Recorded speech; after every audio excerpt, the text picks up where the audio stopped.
un jour de fête. Je vous invite à prendre place. C'est un jour de fête parce qu'il y a un baptême. Vous savez ce que dit la Bible quand une personne vient à Christ? Est-ce que vous le savez? C'est la joie dans le ciel, alléluia. Mais est-ce que c'est la joie aussi dans notre église? Est-ce que vous êtes joyeux parce qu'il y a un baptême? Il y a quelqu'un qui est passé de la mort à la vie. On va entendre son témoignage, mais moi je suis dans la joie. Je suis dans la joie parce qu'aujourd'hui encore, au XXIe siècle, il y a des personnes qui donnent leur vie à Jésus-Christ. Alors je veux me réjouir. Je veux vous dire que je suis heureux de voir encore des gens aujourd'hui se convertir et accepter Jésus-Christ comme leur sauveur et Seigneur. Vous savez, le but de l'Église, c'est pas de vivre entre nous de belles choses, ça en fait partie, attention. Moi j'aime quand il y a de bons messages, quand il y a de la bonne louange, on se régale, on est content, on est heureux, on est entre nous, c'est super. Mais qu'est-ce que Jésus a dit? Allez de par le monde et faites des nations, des disciples. Nous devons parler de Jésus-Christ autour de nous. Nous devons raconter qui est Jésus-Christ et qu'est-ce qu'il a fait pour nous, comment il nous a sauvés, comment il nous a délivrés de tout ce qui nous tenait liés. Et c'est une bonne nouvelle. Alors, n'oublions pas, mes frères et mes sœurs, que notre objectif en tant que chrétiens, c'est d'annoncer Jésus-Christ autour de nous. Le faire avec amour et respect, bien sûr. Mais dire au monde entier qui est Jésus-Christ et qu'est-ce qu'il a fait. Comme le pasteur il a dit, que nous puissions ouvrir nos cœurs et que nous puissions aussi laisser sortir nos voix pour louer et adorer notre Seigneur Jésus. Amen.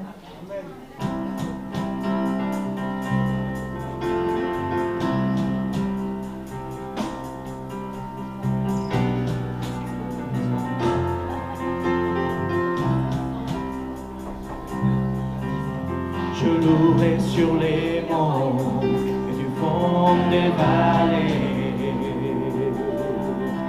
Quand je suis confiant, ou quand sombre ma foi, je louerai dans l'impasse, dans l'insécurité. Ma louange est un fleuve qui emporte les limites. Car tant que je vivrai, tout en moi chantera l'Éternel, oh mon âme. Bénis l'Éternel, oh mon âme. Je louerai peu importe ce que dit mon âme. Je louerai car je sais que tu restes au contrôle. Ma louange est une arme, ma louange est une arme, plus qu'un simple chant. Ma louange est le cri, ma louange est le cri qui a détruit Jéricho. Car tant que je vivrai, tout en moi chantera l'Éternel, oh mon âme. Bénis l'Éternel, oh mon âme. Bénis l'Éternel, oh mon âme. Est-ce que tu peux bénir l'Éternel ce matin? Bénis l'Éternel, oh mon âme. J'élève ma voix, mon Dieu est vivant, rien n'arrêtera ma louange. J'élève ma voix, mon Dieu est vivant, rien n'arrêtera ma louange. Bénis l'Éternel, oh mon âme. Pour ton autorité, ta majesté, pour ta victoire, oh Dieu, je te louerai. Pour ta fidélité, ta sainteté, pour ta puissance, oh Dieu, je te louerai. Pour ton autorité, ta majesté, pour ta victoire, oh Dieu, je te louerai.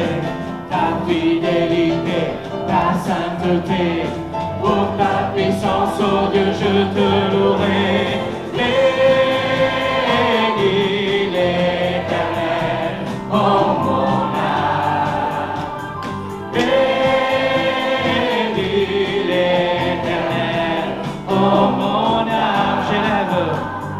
J'élève ma voix, mon Dieu est vivant, rien n'arrêtera ma louange. J'élève ma voix, mon Dieu est vivant, rien n'arrêtera ma louange. J'élève ma voix, mon Dieu est vivant, rien n'arrêtera ma louange. Bénis, bénis l'Éternel, oh mon âme. Bénis l'Éternel, oh mon âme. Tous les voix.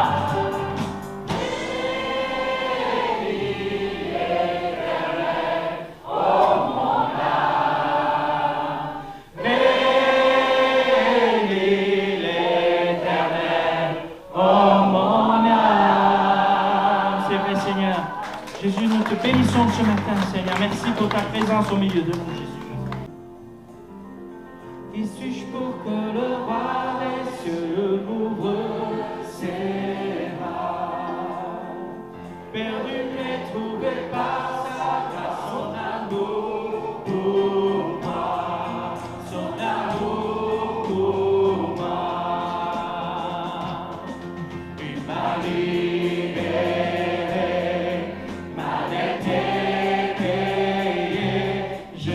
Enfant de Dieu, je suis à lui. Il m'a racheté. À la croix, grâce à son âme. J'étais esclave du péché, mais il m'a sauvé. Jésus m'a sauvé. Il m'a dit.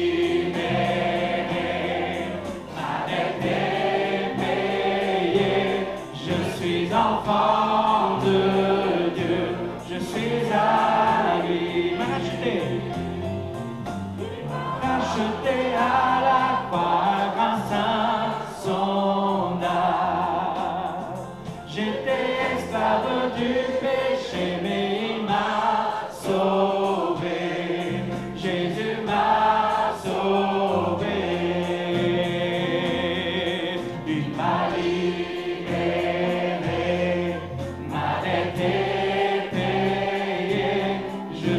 Enfant de Dieu, je suis à lui. Et dans sa maison, j'ai trouvé ma place. Je suis enfant de Dieu, je suis à lui. Il m'a libéré, il m'a libéré, ma dette est enfant de Dieu, je suis à lui.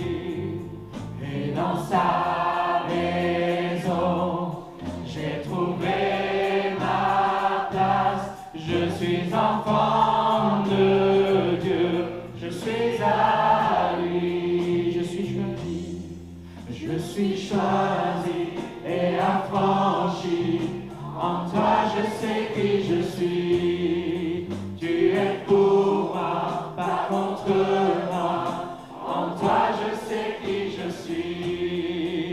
suis choisi et affranchi. En toi je sais qui je suis, tu es pour moi, pas contre moi. En toi je sais qui je suis.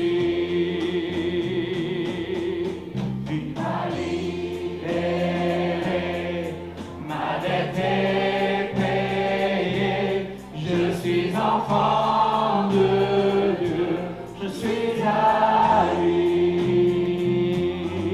Et dans sa maison, j'ai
Mon frère, je vais te laisser parler. Il va nous témoigner en français. On te laisse. On peut l'applaudir, vraiment l'encourager. Sens-toi libre, mon frère. Okay.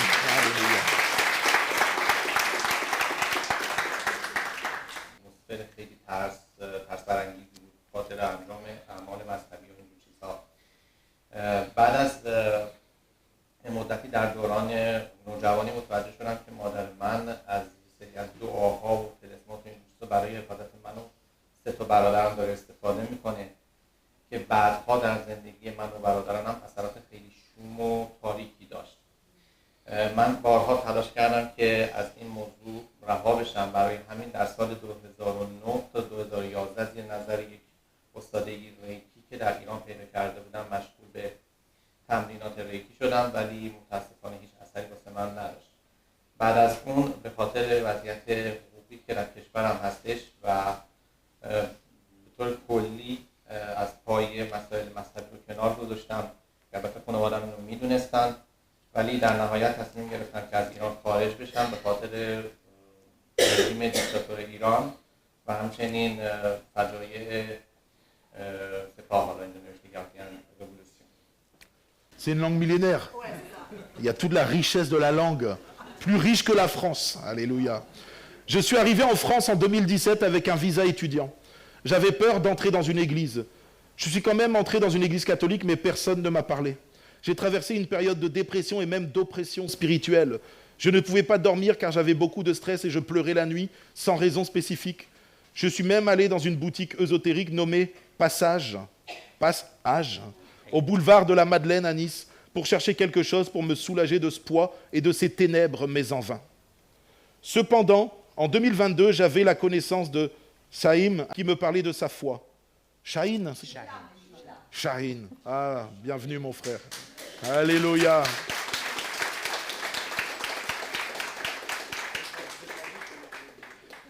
Et le samedi 15 novembre 2025, j'ai enfin accepté d'aller avec mon ami Shahin à une rencontre de partage biblique avec des chrétiens français et iraniens.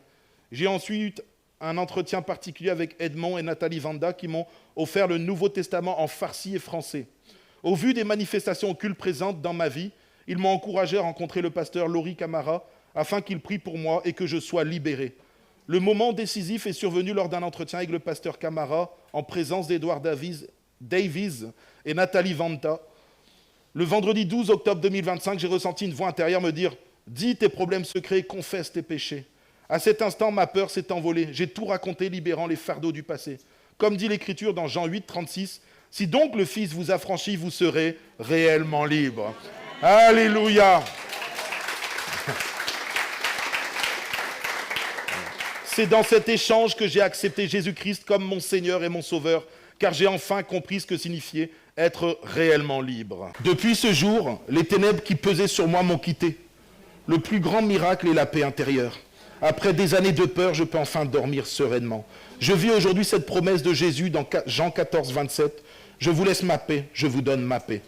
Je ne vous donne pas comme le monde donne, que vos cœurs ne se troublent point et ne s'alarment point. Je ne me sens plus effrayé car le Christ est à mes côtés. J'ai aussi envie de partager cette bonne nouvelle autour de moi. Priez pour que toute ma famille découvre Jésus et qu'il me conduise avec sagesse et amour. Alléluia.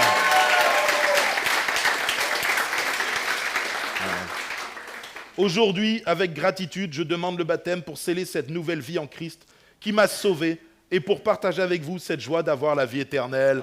Amen. Alléluia. On a entendu dans ton témoignage que tu as accepté Jésus-Christ. Oui, c'est vrai. Est-ce que tu l'as accepté comme ton sauveur, Oui. mais aussi comme ton Seigneur, c'est-à-dire celui qui dirige toute ta vie? Oui, bien sûr. Est-ce que tu veux le suivre jusqu'à la fin de tes jours? Oui. Et jusqu'à son retour, on espère même qu'il va revenir avant qu'on meure. Oui, c'est ça. Ça serait plus sympa quand même. Oui. Mais en réalité, Javad, c'est ton choix personnel qui t'a conduit à suivre Jésus. Oui, c'est vrai. Ta foi est-elle enracinée sur Jésus et sur sa parole? Oui. Alors sur ta confession de foi, au nom du Père, du Fils et du Saint-Esprit, Oui. nous te baptisons. Oui, merci.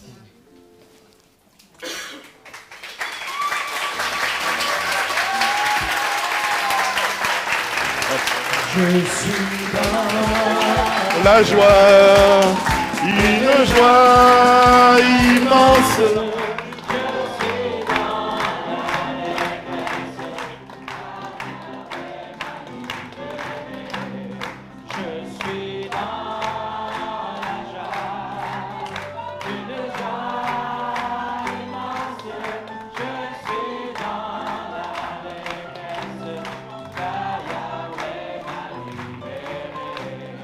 Comment trouver l'espoir dans un monde désespéré?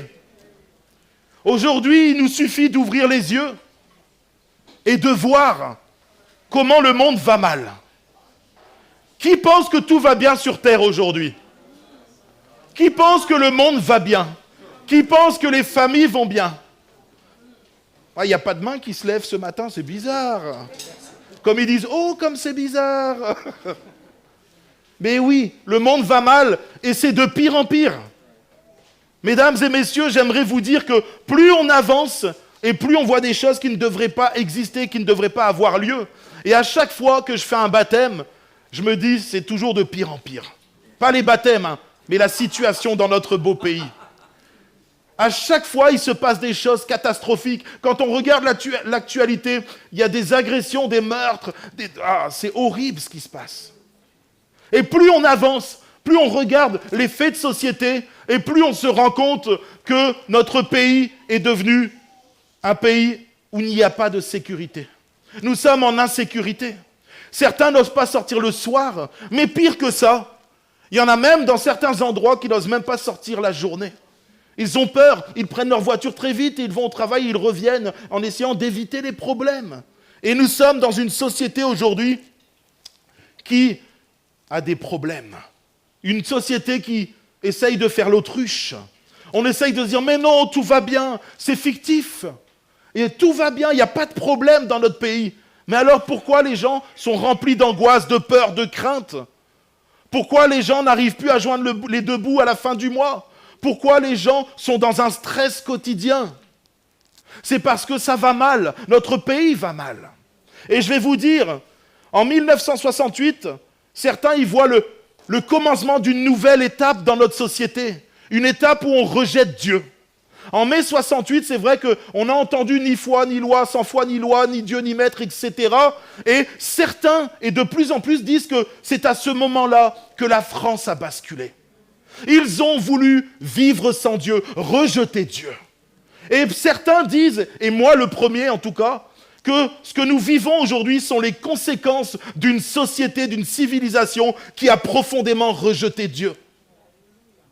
Et on le voit aujourd'hui, pourtant, toute cette belle technologie, toute cette avancée scientifique, tout le confort qu'on a ne nous apporte pas le bonheur, la paix. On l'entendait, lui venait d'un pays où forcément la sécurité était visible. Nous, on pourrait se dire, mais en France, tout va bien. Mais ce n'est pas le cas. Les gens vivent de plus en plus mal. Il y a des oppressions, des dépressions de plus en plus grandes. Combien de personnes aujourd'hui entrent dans nos églises en disant « Je suis en dépression, j'ai envie de mourir, j'ai envie de mettre fin à mes jours ». Combien de personnes en France nous disent ça? Combien de personnes avec ma femme nous recevons qui nous disent « On n'en peut plus de la vie ». C'est ça, qu'est-ce qui s'est passé? Moi j'en ai marre de vivre. C'est quelque chose qui aujourd'hui devient récurrent. S'il y a 40, 50, 60 ans en arrière, c'était tellement rare. Aujourd'hui, c'est devenu presque une banalité. Il n'y a plus de place, tu veux avoir un psychologue. Il y a une liste d'attente pour toi. C'est triste de se dire ça. Avant, un psychologue, il y en avait quelques-uns qui allaient voir. Aujourd'hui, il y a des listes d'attente. Tu veux voir un psychologue, prends rendez-vous, tu vas voir. C'est comme le cardiologue, on va te dire dans 3 mois, 4 mois. C'est quelque chose qui est devenu tellement banal, la dépression. Et beaucoup de personnes, aujourd'hui, regardent les informations et l'état du monde.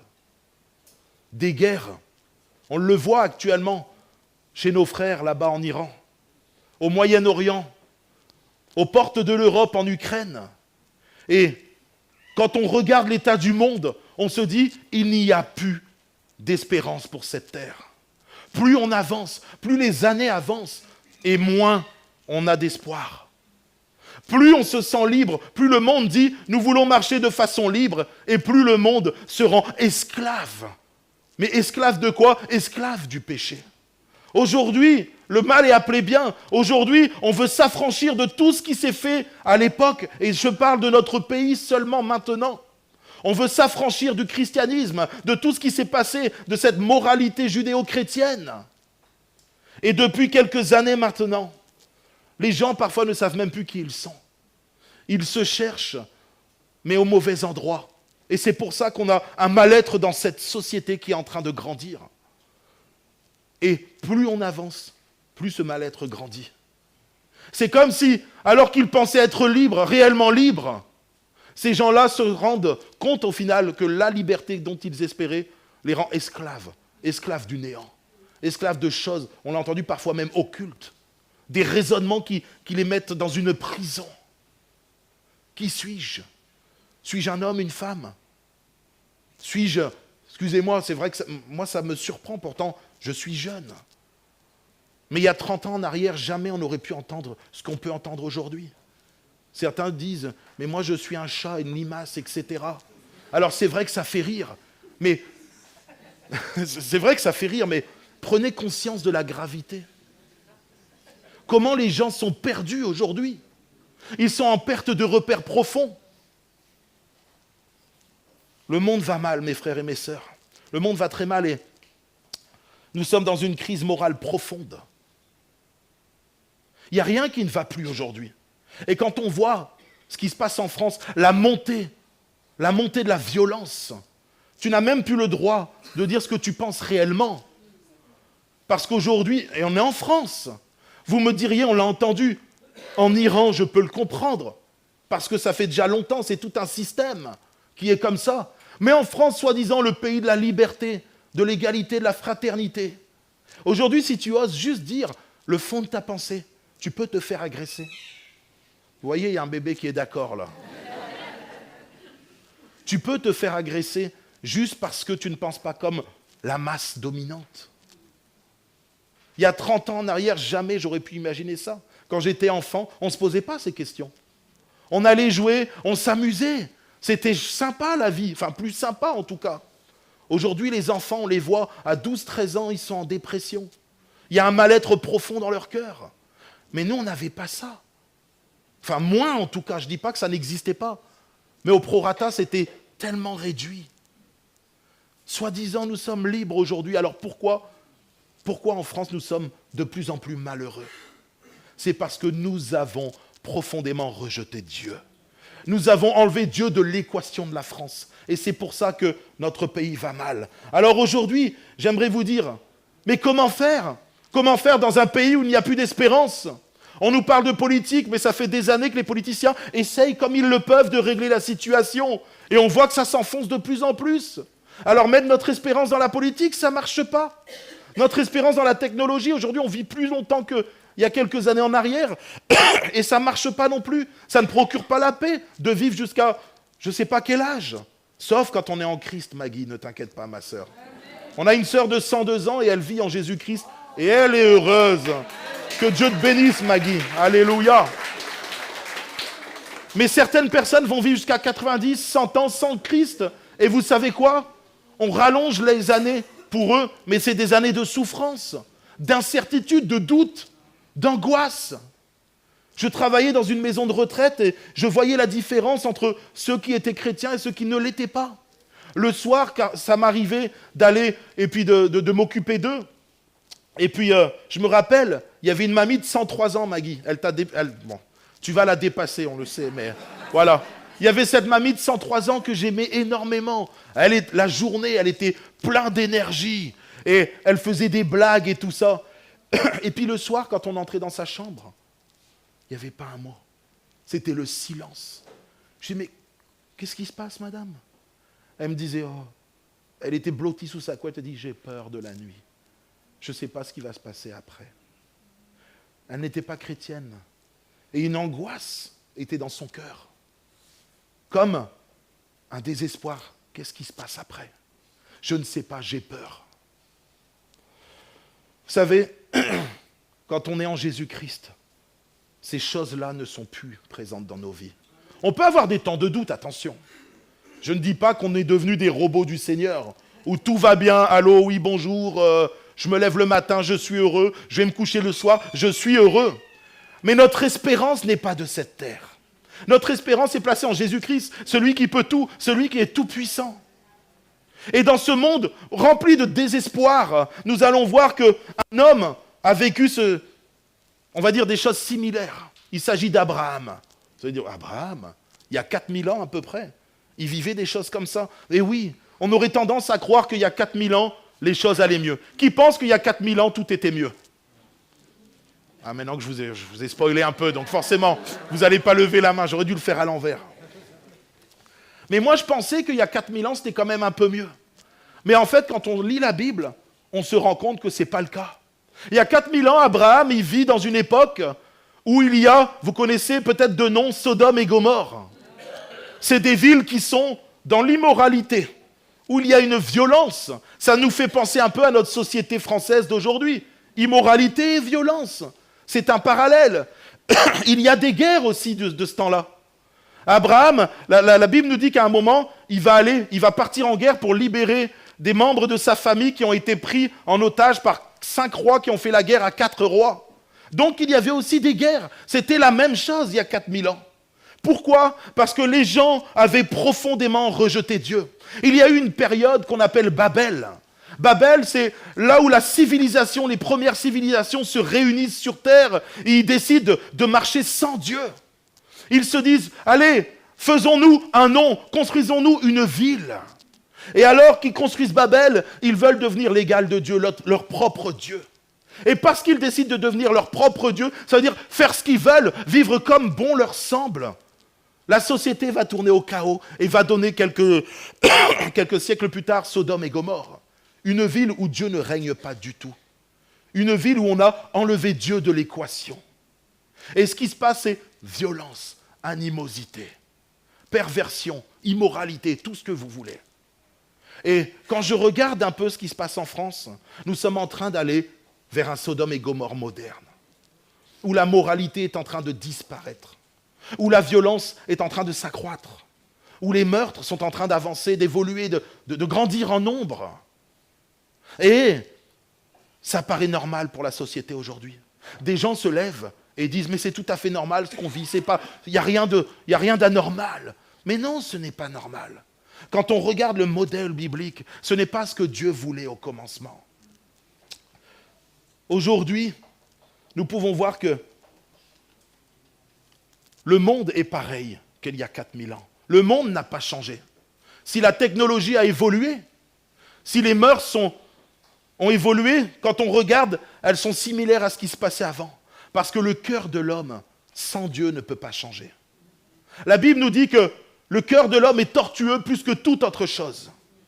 Ça veut dire que sans Dieu, nous avons un cœur tortueux. Sans Dieu, nous avons un cœur rempli de péché. Et nous sommes esclaves du péché. Esclaves de ce qui nous tient liés dans ce monde. Certains, ça va être la colère. Et ils seront esclaves de la colère. Certains, ça va être, je ne sais pas moi, la drogue, l'alcool, et ils seront esclaves des drogues et de l'alcool. Certains, ça sera la jalousie, la médisance, et toutes ces choses mauvaises qui sont dans le cœur de l'homme. Et aujourd'hui, alors qu'on croit s'être affranchi, libéré au final de cette moralité judéo-chrétienne, alors le monde est devenu esclave plus que jamais du péché. Et le péché, la Bible nous dit que le péché mène à la mort. Le salaire du péché, c'est la mort. Nous sommes dans un monde qui court à sa perte, un monde qui court à une mort spirituelle. Et alors que ce monde croit vivre de la bonne façon, croit suivre le bon chemin, nous le voyons. Le monde va très mal. La Bible nous dit que les gens de Sodome et Gomorrhe étaient méchants et de grands pécheurs contre l'Éternel. Si j'ouvre les yeux aujourd'hui, je ne vois pas beaucoup de différence avec l'époque de Sodome et Gomorrhe. Les gens sont redevenus bien méchants. Aujourd'hui, des journalistes ne peuvent même plus faire leur travail d'investigation sans se faire violenter. Et attention, je ne fais pas de politique. Je n'aime pas la politique. Donc j'en fais pas, tout simplement. Je suis amené à vous prêcher l'évangile, pas à vous prêcher un parti politique, parce que ma foi, elle est placée en Jésus-Christ seulement. Voilà. Il n'y a aucun homme sur cette terre qui réglera aucun problème qu'il y a dans le cœur de l'homme. Le seul capable de le faire, c'est Jésus-Christ. Mais ce que j'aimerais vous dire, c'est qu'aujourd'hui, notre monde n'est pas si différent du monde d'Abraham. Le péché, c'est le péché, le cœur de l'homme, c'est le cœur de l'homme. Mais c'est précisément dans ce contexte d'un monde mauvais, d'un monde violent, d'un monde immoral, qu'Abraham a su trouver la foi. C'est dans ce monde-là qu'il a décidé de faire confiance à Dieu. Vous savez, la foi, c'est pas seulement dire « je crois en Dieu ». La foi, c'est de faire confiance à Dieu. La foi, c'est de dire, ok Dieu, je crois en toi, je te fais confiance, donc je vais suivre et respecter ce que tu me demandes de faire. Et Abraham, c'est dans ce contexte-là qu'il accepte Dieu. Le monde va mal, la Bible nous dit même, on le retrouve dans le livre de Josué, que son père, lui, adorait d'autres dieux. Le père d'Abraham adorait d'autres dieux. On le trouve dans le livre de Josué. Ça veut dire que dans sa pratique à lui, il n'avait pas l'habitude d'aller adorer Dieu. Mais un jour, il va faire une rencontre avec Dieu. Dieu va lui parler. Dieu va le chercher. Exactement, peut-être comme ce matin, Dieu cherche des hommes et des femmes dans cette salle. Des gens qui ne le connaissent pas ou qui n'ont pas encore accepté de le suivre. Merci mon frère. Je sens que ça pétille un peu dans la gorge. Et ce matin, Dieu voudrait faire la rencontre avec toi. Il y a quelqu'un peut-être dans ce lieu qui a besoin de rencontrer Dieu personnellement, comme Abraham a fait. Peut-être que tu es dans ce lieu et que tu n'as pas d'espérance. Tu te dis, c'est pas possible. Dans mon pays, peut-être à l'étranger, de l'autre côté du monde, au Moyen-Orient, ça ne se réglera pas. Peut-être que ici, je ne trouve pas de travail, je ne trouve pas de logement. Peut-être que ici, j'ai tel et tel problème et je n'arrive pas à m'en sortir. J'ai été voir des psychologues, ça ne marche pas.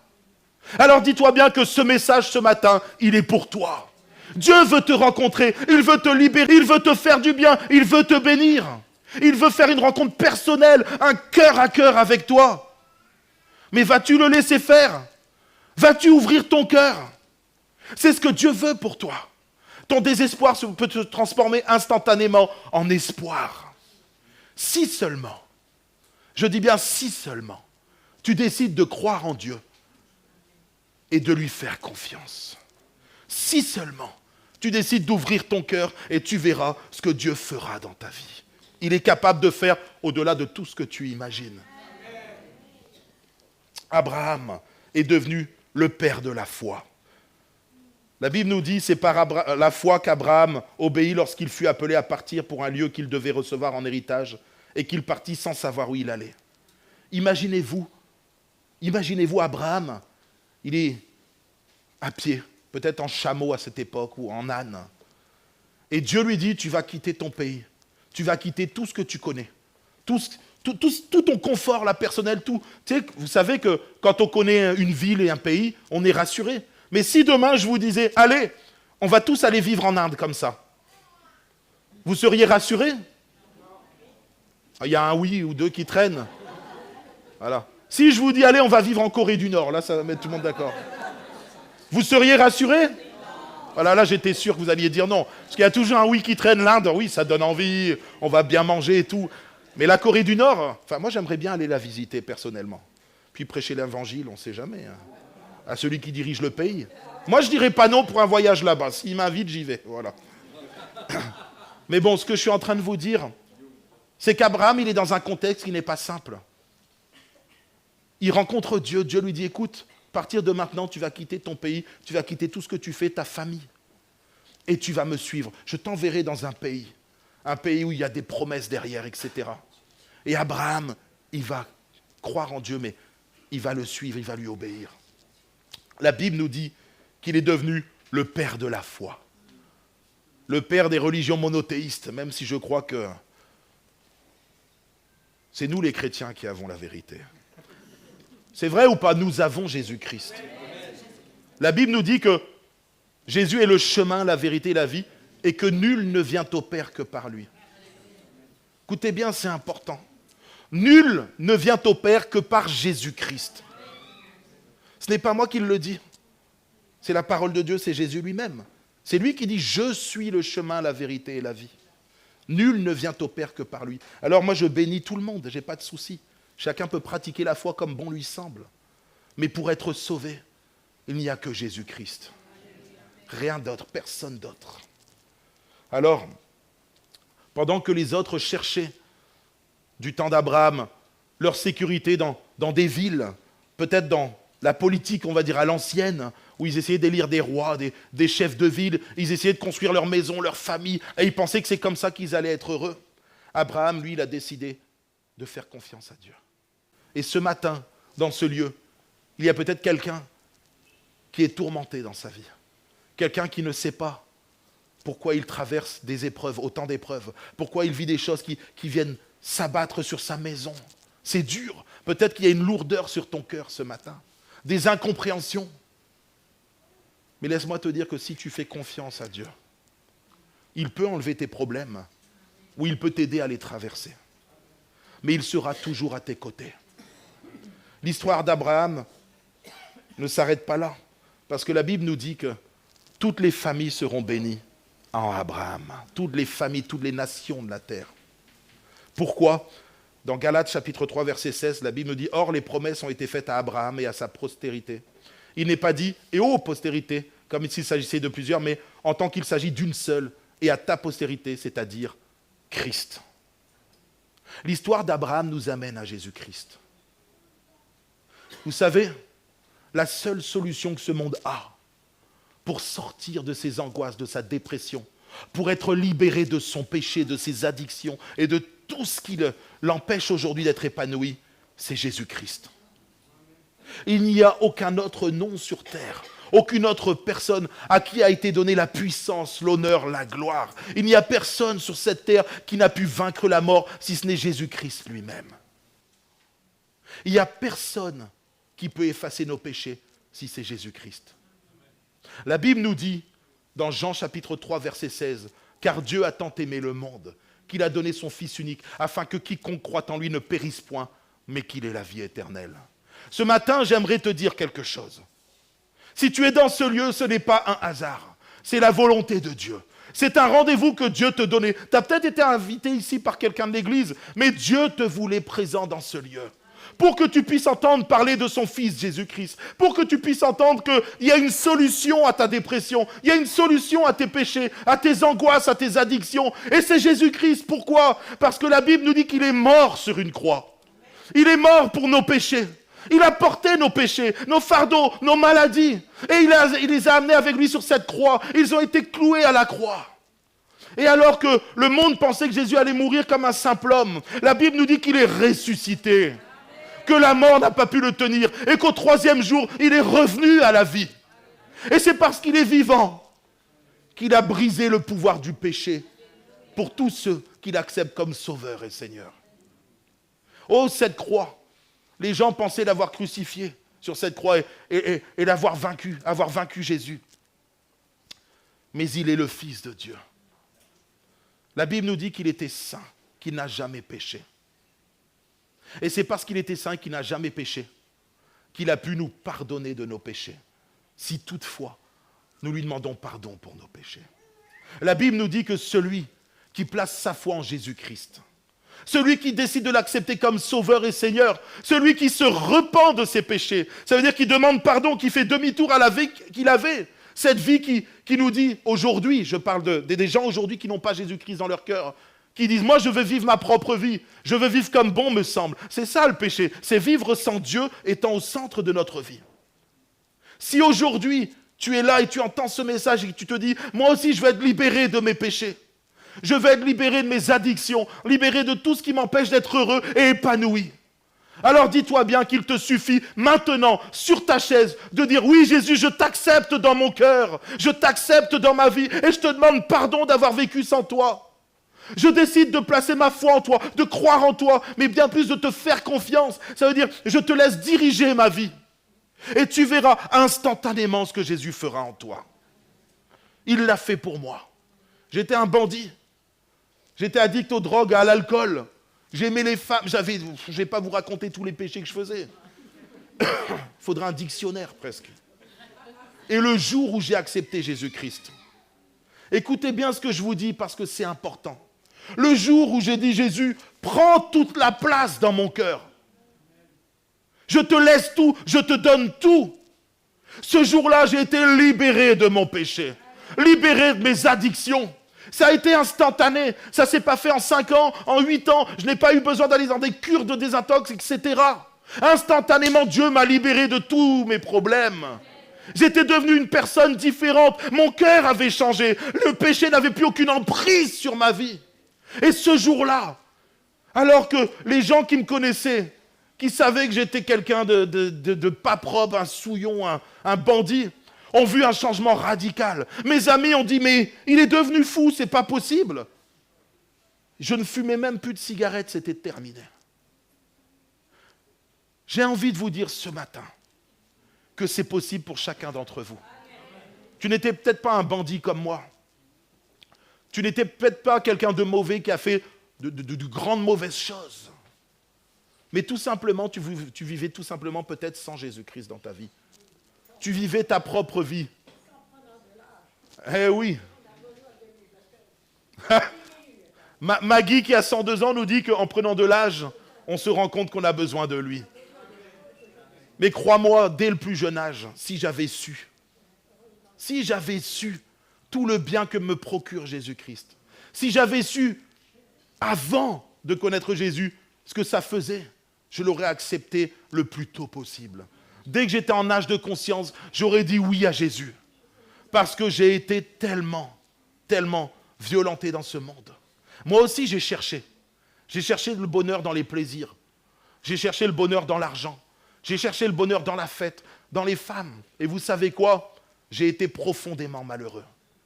Jusqu'au jour où j'ai cherché le bonheur en Jésus-Christ. Et là, je l'ai trouvé. Ce matin, j'aimerais vous dire qu'on est peut-être dans un monde où il n'y a plus d'espérance. Et je vous assure qu'il n'y a plus d'espérance dans ce monde. Ça fait des années, j'ai envie de dire, ça fait des siècles qu'ils essayent de mettre la paix sur terre. Certains ont essayé de mettre la paix partout, ça n'a pas marché. La seule paix que tu peux trouver aujourd'hui, c'est dans ton cœur avec Jésus-Christ. Si tu attends des choses de ce monde, je te souhaite bonne chance. Vraiment, je te souhaite bonne chance. Tu vas tourner en rond. Tu vas courir à droite, à gauche. Et à chaque fois, tu vas pleurer. Pourquoi ? Parce que tu te rendras compte que ton cœur est vide. Il y a un vide dans le cœur de l'homme en forme de Dieu. C'est une phrase de Blaise Pascal, c'est ça ? Et ce vide-là ne peut être comblé que par Dieu. Par personne d'autre. Alors aujourd'hui, laisse-moi te dire que Dieu te cherche. Dieu te cherche qui que tu sois. Et peu importe ce que tu as fait, Dieu te cherche. Il veut te bénir, il veut te sauver, il veut te donner la vie éternelle, il veut te libérer de ton péché, de ta condition d'esclave. Parce que quelqu'un qui n'a pas Jésus-Christ dans sa vie est esclave du péché. Nous sommes libres. On peut aller en prison et être libre. Mais les gens, ils sont dehors, hors des prisons, et ils sont esclaves, prisonniers de ce qui les tient liés. Alors ce matin, tout simplement, j'aimerais qu'on puisse fermer les yeux.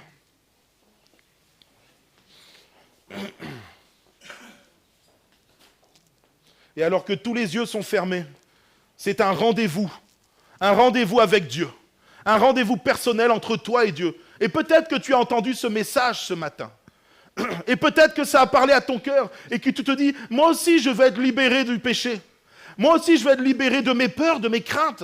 Des fois c'est juste des choses comme ça, des peurs, des craintes, tu ne comprends pas. Et on l'a entendu jour après jour. Peut-être tu n'arrives pas à dormir. Peut-être qu'il y a des situations qui t'oppressent. Ce matin, Jésus veut te libérer de ton péché. Il veut te libérer de toute addiction. Il te suffit de dire, Jésus, je veux croire en toi et je veux que tu sois le maître de ma vie, mon sauveur, mon Seigneur. Jésus, je te demande pardon pour mon péché. Pardon d'avoir vécu sans toi. Et à ta place ce matin, tu peux faire la paix. Ce matin à ta place, tout simplement, dans ton cœur, c'est entre toi et Dieu. Tu peux juste dire, Jésus, je t'ouvre mon cœur. Jésus, je te demande pardon pour mes péchés. Je veux vivre une vie où tu règnes dans ma vie. Une vie où c'est toi qui diriges. Et tu verras que le bonheur alors est entré dans ta vie. Tu verras que si maintenant, tu acceptes Jésus-Christ simplement sur ta chaise, alors ta vie va changer. Et comme beaucoup d'entre nous ont fait l'expérience ici, tu verras la main de Dieu sur ta vie. Tu verras comme Abraham, tu seras béni. Non pas des bénédictions matérielles forcément, même si Dieu peut te bénir de façon matérielle. Mais les plus grandes bénédictions, c'est la vie éternelle. C'est la joie et la paix dans un cœur. Seigneur Jésus, ce matin, je veux te prier pour toutes les personnes qui sont dans ce lieu et qui ne te connaissaient pas avant ou qui ne t'avaient pas accepté comme leur Seigneur et Sauveur. Je te prie pour qu'ils aient pu prendre cette décision de te suivre, de faire de toi leur Seigneur et leur Sauveur, celui qui va diriger leur vie, celui qui va leur donner la vie éternelle, celui qui va les accompagner jusqu'à la fin de leur vie. Dans les bons comme dans les mauvais moments, tu es toujours présent et je te prie pour que ces personnes puissent te laisser entrer dans leur cœur et dans leur vie, afin que tu puisses faire une œuvre que toi seul peux faire. Seigneur mon Dieu, je te prie afin que tu puisses briser la puissance du péché dans leur vie, qu'ils puissent se rendre compte à quel point une vie avec toi vaut mieux que n'importe quelle autre vie, et qu'au-delà de cette vie terrestre, il y a une vie éternelle et qu'ils puissent, Seigneur mon Dieu, se rendre compte que le choix qu'ils font ce matin sera un choix qui va jusque dans l'éternité. Un choix qui nous amène à la vie éternelle ou un choix qui nous amène à la mort éternelle. Alors je te prie que personne ne puisse ressortir de ce lieu sans être accepté comme Sauveur et Seigneur. Merci Jésus parce que tu es vivant. Merci Jésus parce que tu parles encore aujourd'hui au cœur. Et merci parce que tu es le seul à avoir donné ta vie pour le salut de l'humanité. Amen.